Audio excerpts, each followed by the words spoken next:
RI Jimmy Devianus Iji sesalkan tudingan konspirasi dirinya dalam aksi demo mahasiswa terhadap penanganan dugaan tindak pidana korupsi oleh politikus senior Papua Barat karena tidak sesuai fakta. Penyesalan ini disampaikan Jimmy Devianus Iji karena menganggap tudingan politisi senior Papua Barat tidak sesuai fakta di lapangan. Tudingan konspirasi ini perlu diluruskan karena pertemuan di Hotel Vega tidak membicarakan demo di Kejaksaan, tetapi menjalankan reses untuk membicarakan penanganan banjir di Kota Sorong. Berapa waktu yang lalu ada pernyataan di CWM yang dirilis oleh kantor berita CWM ini melalui akun YouTube-nya, tanggapan saudara terhadap pernyataan saya di bukan channel CWM, justru di Papua TV. Ya, orang ini ngerti nggak etika jurnalistik? Pernah belajar nggak? Maksudnya dia mengerti etika jurnalistik. Kenapa dia tidak menggunakan hak jawabnya untuk menggunakan channel yang sama? Karena itu saya merasa perlu untuk menggunakan CWM membalas itu. Bahwa kita ini semua harus memberikan pendidikan politik yang baik terhadap rakyat. Bahwa politik itu sejatinya adalah kepentingan. Jadi misalnya membela wali kota Sorong, tentu ada kepentingannya di situ. Iya kan? Saya menyerang pasti ada kepentingan. Sekarang yang ditanyakan, sebagai makhluk politik masa tidak punya kepentingan? Gitu. Kita jangan menyangkal diri dong. Sebagai makhluk politik itu pasti ada kepentingan. Gitu. Tapi kepentingan saya bukan mau jadi wali kota. Nah, kalau mau jadi wali kota bolehlah, silakan ganti beliau. Harus diluruskan. Pertemuan di Hotel Vega itu bukan membicarakan demo di Kejaksaan.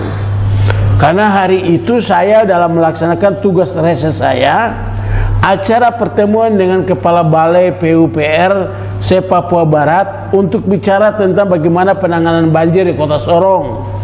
Lalu saya undang juga dari mitra kami, Menteri Kementerian Perhubungan, ada Direktorat Jenderal Perhubungan Darat, Perhubungan Laut, Udara, kemudian dari Basarnas, BMKG, semua hadir.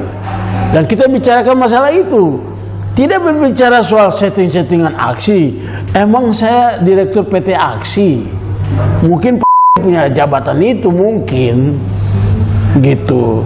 Kalau Jimmy Iji nggak perlu bikin aksi itu pekerjaan dulu-dulu lah. Masih jadi aktivis.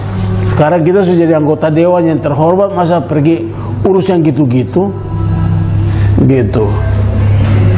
Nah, saya ingin meluruskan itu supaya jangan timbul kesalahpahaman di masyarakat seolah-olah aksi yang dilakukan oleh adik-adik mahasiswa di Kejaksaan Negeri Sorong itu seolah-olah itu karena faktor like or dislike. Bukan soal itu.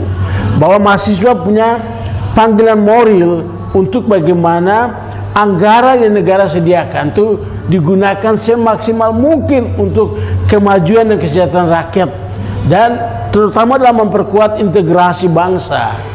Itu sebenarnya kepedulian mahasiswa. Nah, sebenarnya mahasiswa itu atau saya, kami itu tidak sampai menuduh orang. Kita semua berpegang pada asas yang sama, yaitu praduga tak bersalah. Kita baru menduga orang itu belum bersalah. Tapi dengan pernyataan kemarin itu jelas-jelas dia sendiri mengaku bahwa Pak Lambert itu sudah bersalah. Dia yang mengaku. Gitu. Nah, sementara kami belum, silakan kumpul aja bukti-bukti yang lain. Nanti kita sama cross-check, karena saya sudah menunjuk Dr. Jamaluddin Rustam SHMH didampingi Saudara Yosef Tirlolobi sebagai kuasa hukum saya untuk melakukan pelaporan kepada kepolisian. Kami sedang memilih mau melapor di Polda Papua Barat di Manokwari, ataukah Polres Kota Sorong, atau kami lapor langsung di Mabes Polri. Ini masih sedang koordinasi. Yang penting kita pertimbangkan efektivitas laporan itu. Bahwa laporan itu ditindaklanjuti dalam waktu yang sesingkat-singkatnya, supaya memberi efek jera kepada orang. Kalau bermain hukum, apalagi menggunakan bahasa-bahasa hukum, harus pertimbangkan risikonya. berita CWM ini. Anggreni Sumbung, CWM Channel. Tutupnya tanggapan